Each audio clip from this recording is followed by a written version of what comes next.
Hello and welcome to Book Review on Trust TV. On the show, we talk with African and international authors, review books and adaptations while inspiring, especially the younger generation, into inculcating the habits of book reading. I am Sumaya Abubakar, and today we will be talking about the book Office of Kids and Climate Change. But let's take a short break. When we come back, you'll get to meet the author of this book. Stay tuned.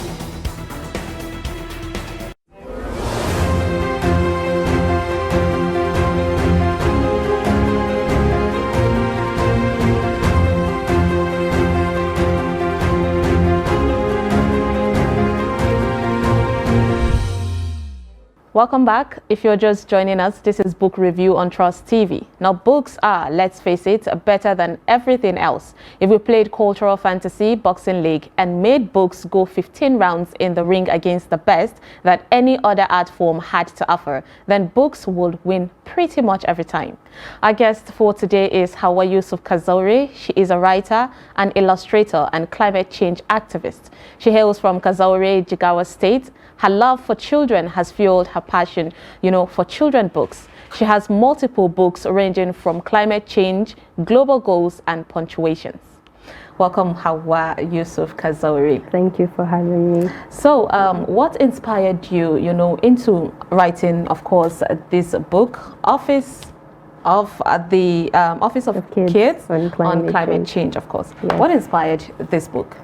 As you said in the intro, I love children. I love how they think. I love what they say. I love everything about them. So I've always loved writing and illustration. So as I grew older, I wanted to change that hobby into like something worthwhile. So I wanted to do something that would, help the environment in some kind of way. So I decided to go into climate change. That was how this book came about. So you have 5 books? Yes, I do. And all are children books? All of them. So you just decided to, of all the books to write, because there's a lot of genres. So of all the books you pick children, apart from your love for children, what really motivated you or inspired you to say, like, I want to be writing books. I want to concentrate on writing books for kids. Okay, I think at the end of the day it boils down to, I think I have an educator spirit. I want to like educate people and then children. So I love taking complex topics and breaking them down into simpler things. So that was why I decided to go for kids. It's only kids that you can do that to. Interesting, and make them really curious. Yes. Let's talk about illustration also. Okay. The book shows a lot of pictures and graphics that would actually interest the kids. Yes. So why this particular? How did you come about, being an illustrator in order to make it easy for these kids to understand books like this? That was during COVID actually. Everyone was at home and I got curious. I think I saw a post on Instagram about one illustrator, so I decided to follow him. And then I saw his work and then the next day I told my family I'm going to get an iPad. I'm going to start drawing. Actually, prior to that, I used to draw on paper a lot. So I was like, I want to go into illustrating. I got the iPad, the pencil, and then I just started. At first, I was a bit scared because, something new. Would I be good at it? I was even scared of the iPad and then the app. But then I got used to it. Now it's just like easy for you. Yes, very easy. And I love it. I love colors too. So. Of course. So why did you choose to write a book on climate change? Particularly, especially for children, considering there's a lot of topics out there that the kids would easily have interest on and pick interest on. Climate change, I would say it's quite difficult. Yes, even for adults, to understand how these things work. So why climate change? That was why I even picked climate change, because it has sort of a stigma to it. that it's complicated, it's not for kids and all. But I believe climate change education should be taken seriously, because kids have the right to know what's happening around us, and then they should know it and understand it and grow with the consciousness and like the knowledge that they have a responsibility towards Earth and the climate. They should be careful in what they do. They should not use excessive plastic, throw trash properly, plant a tree, things like that. Plant a tree. Yes. I remember we did that in secondary school. Oh, They were motivating us to like plant a tree and not take them down. It's very important. So in a very easy, words, explain to us more about this climate change and why people should be eager to buy a book like this for their kids. Okay. Climate change is the change that occurs in the atmosphere over a long period of time. So it is when excess gases are trapped in the atmosphere, which makes the Earth overheat. If we go on more cars, we ride more planes, manufacturing industry. So there are gases everywhere. So those gases get trapped in the Earth, which makes Earth overheat. So the reason why I spoke about planting a tree, plants absorb those carbon emission from the Earth. Okay. But the more we cut them down, things like that, they can't help us. So the reason that every kid should own this book is because it's easy to understand, it's straightforward, it's colorful, and the examples used there are, how would I say, mind triggering. They are there to make kids think. Yes, and then that's. Interesting. So you mentioned that the trees help us to absorb those gases and all that. So what are the solutions that we should do? Because the parent needs to understand more about climate change, and mentors and all that in order to explain it to the kids. To the kids. Of course. So what would be the best solution in order to prevent the whole world from being absorbed by the gas? Oh. I think the easiest one, and then I think the one that a lot of people do, is turn off electricity when leaving the room.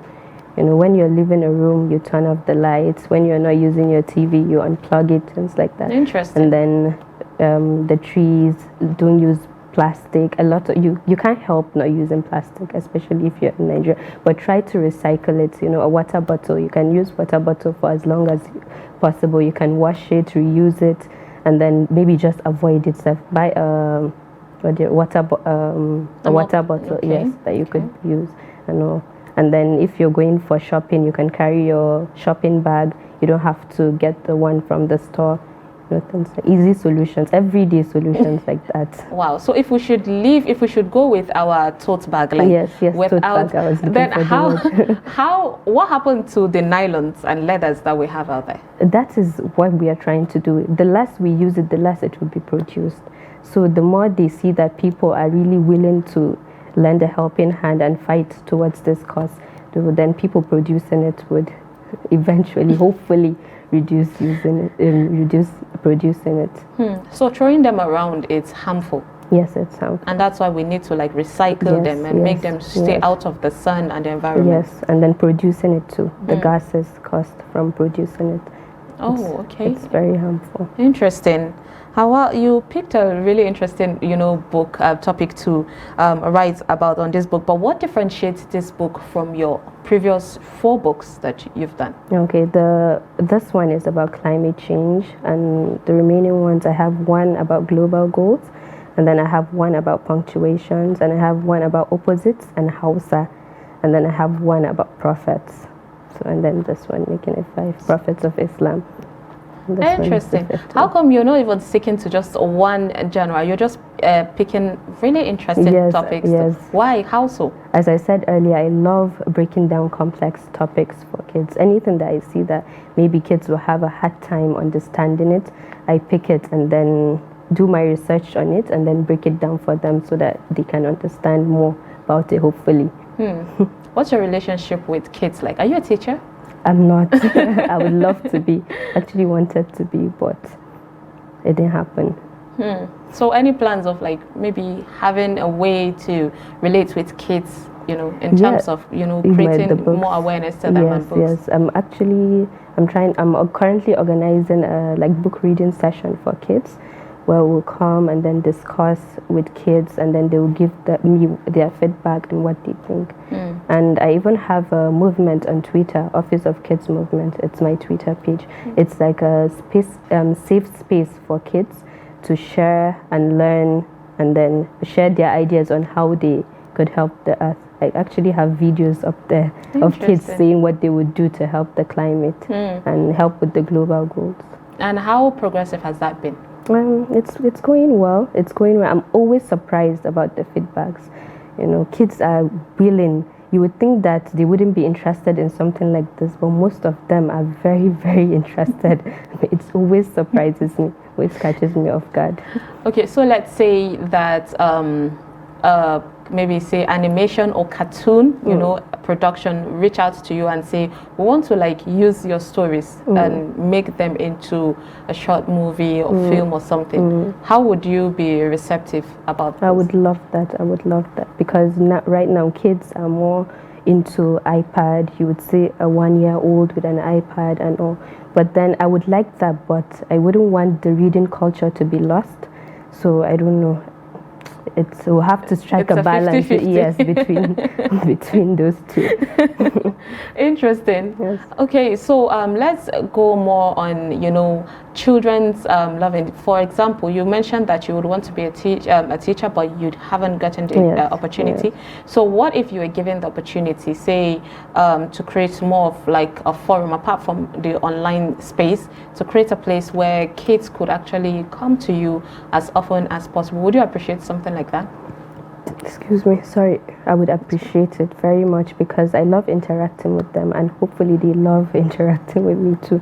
So as I said, I always pick their brains, and then you would be surprised what you hear from a like 5-year-old. We learn a lot from them, and we should learn a lot from them, honestly. Interesting. A lot of things are lost in the transition of growing up. That's true. That's true, Hawa. Okay, well, I hope that you're enjoying, you know, the conversation we're having with Hawa Yusuf Kazawuri. Don't go nowhere. We'll be right back with more on Book Review. Stay with us. Now, as part of efforts to support Africa's goal of strengthening... Now, looking at the activity chart, as you can see right here, a total volume of 130. Created a Boko Haram crisis that at that time was restricted to Yobe. How secure are they? You can see security men with blood. This is the road leading up to the... Or really, if you look at England squad, you are looking at EPL, you are looking at their names. You are not looking at...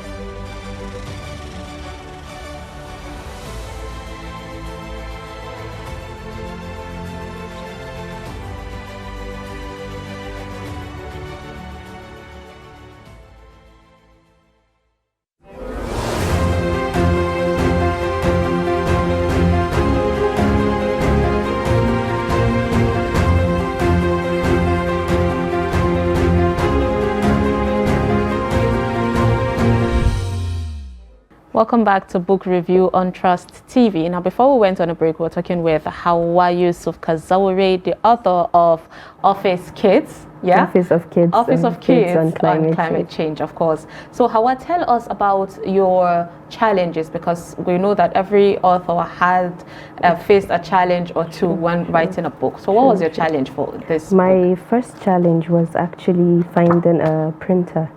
The person, after I finished, the person that would print it in the quality that I wanted. That was very hard to find in Nigeria. Wow.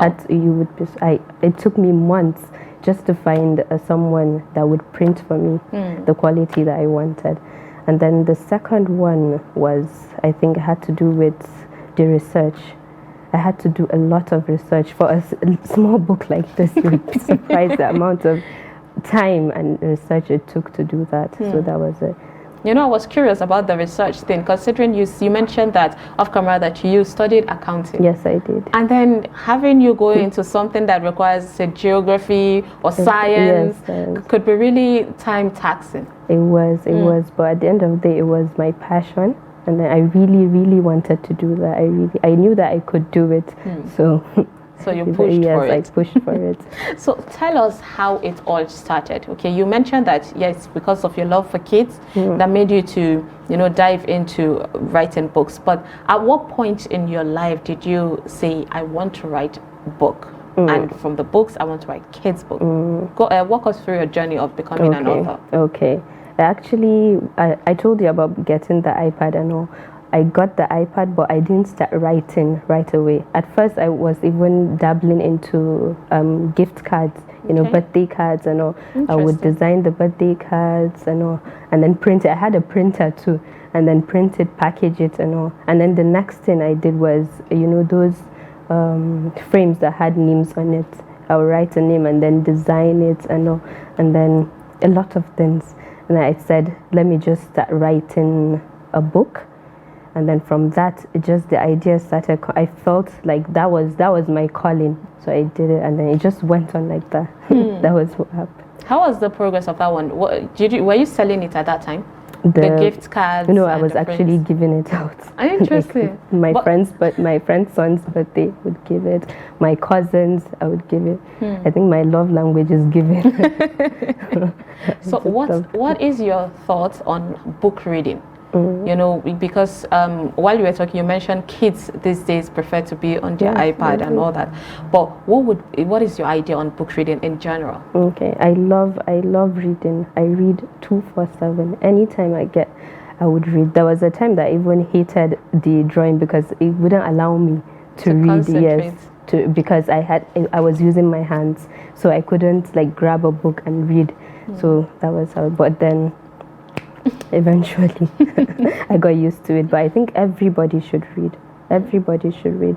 There are things that can be portrayed on the TV. There are things that it's only your imaginations that can take you there.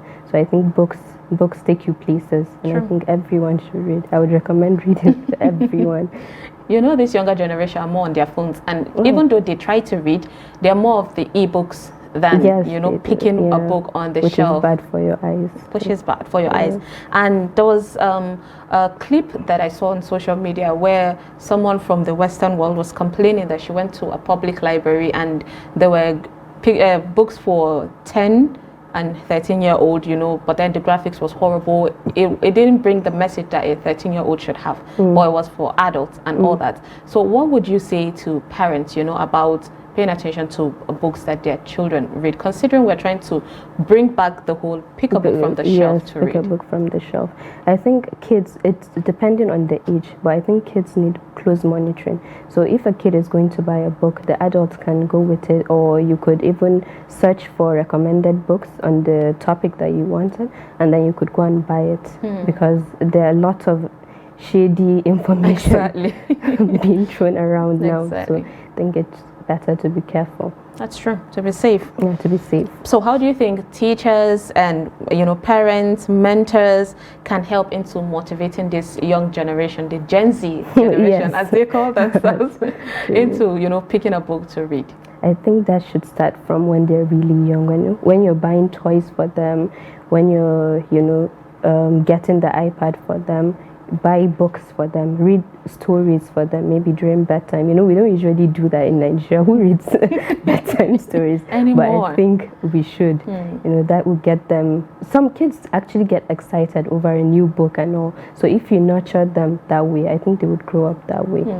But getting those teenagers now to read, I think it's just like so you into mentioned. their phones. Exactly. I don't, but it's just like they you would find mentioned. it so boring. Yeah. When you started from the younger age, then they find it easy to just and follow it's a new world. Everybody would love a book. Of course. Yeah. Okay, so let's go back to Office of Kids on Climate Change. Just read us through, say, page 2 or 3. Okay. Let me start from this.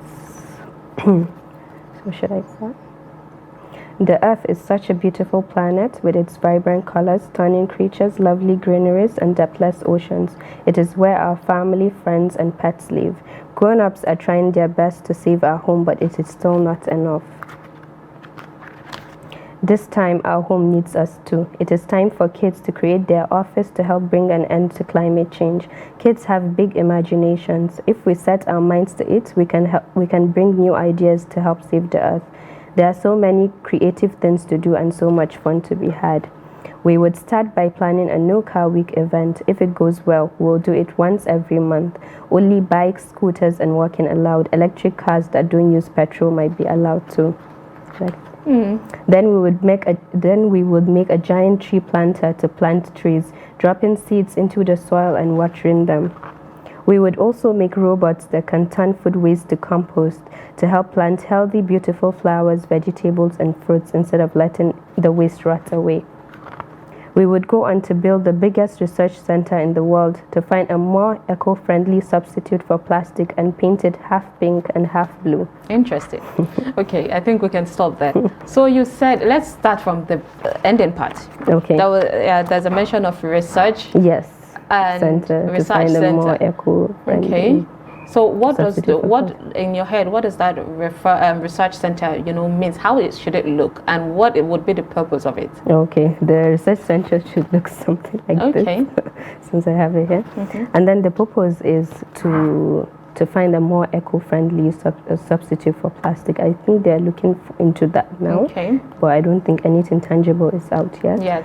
But then We're being hopeful. Yes, and it makes the children think like, oh, the biggest research. I would love to work there. there's always things like dream that. and all Yes. that. So I tried to make it more like everything big, impossible. A giant tree planter, what is that? But it's for them to think. It opens conversation, and then they would pitch in their ideas too. And they'll keep pestering the parents, of Yes. course, with questions. Yes, they would. Okay, so you mentioned about avoiding cars Yes. and then using a scooter and Yes, all and of walking.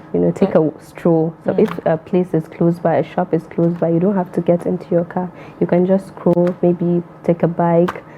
Yeah, a scooter. Also, there is mention of having an office for the kids. Yes. Now, would it be advisable for you to just have maybe a corner or a room dedicated for your kids in order to, help their brain into trying to create some certain things while they reach back to you and tell you, this is what I have developed? Is that what you mean in your book? Yes, it's like a fictitious office for now. Okay. But hopefully, since the movement that I started around this climate change is Office of Kids, so hopefully when it grows, I can get a center where we could teach kids on climate change, global goals, and things like that.